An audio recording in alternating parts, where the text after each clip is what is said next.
To this now, 2 young men from Limpopo have received a 1 million rand in support from Liberty for their e-learning app called NOVAR. Communications Minister Solly Malatsi facilitated the handover of the fund to Marvel Shibambu and Malungelo Mathonsi in Johannesburg.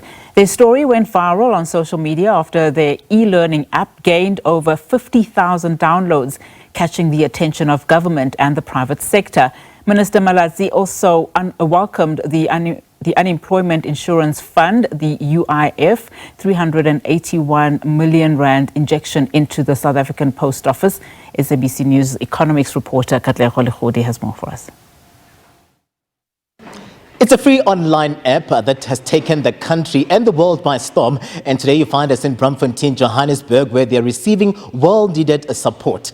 This is in the tune of 1 million rand. And amongst those in attendance here, you'll find government officials, Minister of Communications and Digital Technology, Solly Malatsi, here, joined by Liberty and other role players in ensuring that there is support where NOVAR is concerned. Of course, this coming through at a time when there are also developments at the post office. And we thought, let's just rope the minister into the program this afternoon to just give us a sense of how we find him here, the importance of supporting this innovation, but also developments there at the post office where his department is concerned. I'm going to bring him into the conversation with us this afternoon, Minister Solly Malatsi. Minister, thank you very much for joining us on the SABC. Exciting times. I mean, we see that the country has those innovators. These young men from Limpopo, they are coming through with this innovation. We're seeing that it has reached thousands of downloads, taken literally the country and the world by storm. Today, receiving well-needed support in terms of funding. A lot of people would always say that we have these ideas, we have innovations,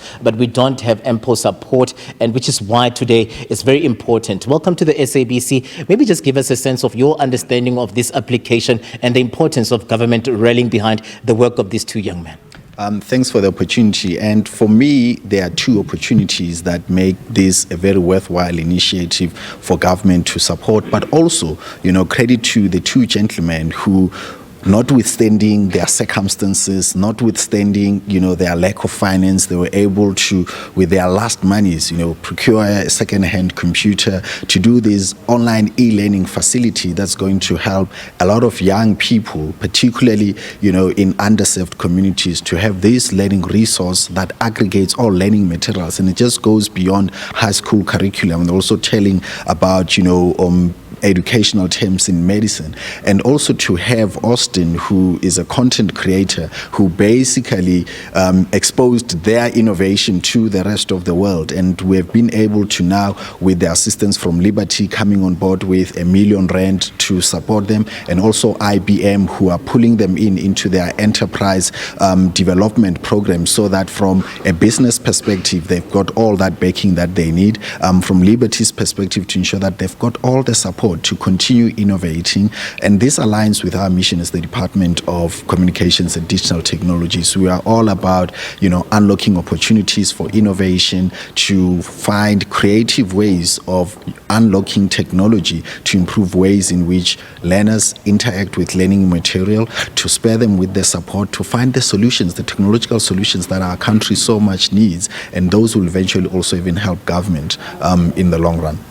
It does also speak to, the work that you envision working with the private sector, because we find Liberty being the one that is putting in this money where this innovation is concerned. Just give us a sense of your understanding of the role that they are playing here and how, their intervention is going to help in actually amplifying the work of this application. So we've got 2 private partners that have come on board to assist the NOVAR team. We've got Liberty, as I indicated, pouring in 1 million rands in terms of the support that they need. You've got IBM coming on board to help them through their business and enterprise development initiative that they are having, so that, this is at the end of the day, it needs to be a business, right, for these young men, so that they can scale it up and continue to scale up. It's been already downloaded over 50,000 times, which means that there are over 50,000 learners who have access to the app, and it's resources. And for governments, it's key to be a connector to a whole of society approach. As government, we're not going to always have the means to provide the kind of support that they need, which is why our private sector partners are important to this, and it's made possible for them. It's made possible by them, and I'm very grateful to their support. You know, I always make the point that every dreamer needs a believer in them to enable their dreams, and both IBM and Standard Bank in this instance are believers in these two gentlemen's journey, and we can only wish them success.